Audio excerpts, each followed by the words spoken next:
నోవహు జీవితంలో జరిగింది అదే. అలాగే లోతు జీవితంలో జరిగింది అదే. లోతు పిల్లలు కూడా అలాగే చేశారు. అందుకనే వాళ్ళను దేవుడు శపించబడిన వారి వంశముల కిందికి వేశాడు. కారణం ఏమిటి అని అంటే, దేవుని స్థానంలో దేవుణ్ణి కాకుండా దేవుని అన్నిటికంటే ఎక్కువగా ప్రేమించే స్థానంలో మనము ఒక వస్తువుకు ఇవ్వటం, ఒక పానీయముకి ఇవ్వటం, ఒక భోజనానికి ఇవ్వటం, దేవుని రాజ్యము లేదా దేవుని రాచరికమును మన జీవితంలో నుంచి తిరస్కరించటం, దాన్నే మనం ఏమంటున్నాం? విగ్రహారాధన అంటున్నాం.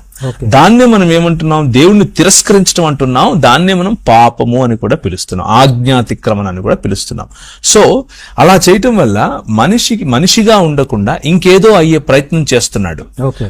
మనిషిగా ఇది తాగితే నువ్వు దశకంఠుడు అవుతావు, ఇది తాగితే నువ్వు నీలకంఠుడు అవుతావు, ఇది తాగితే నువ్వు నటరాజు అవుతావు, ఇది తాగితే అని నీకు చెప్తారు.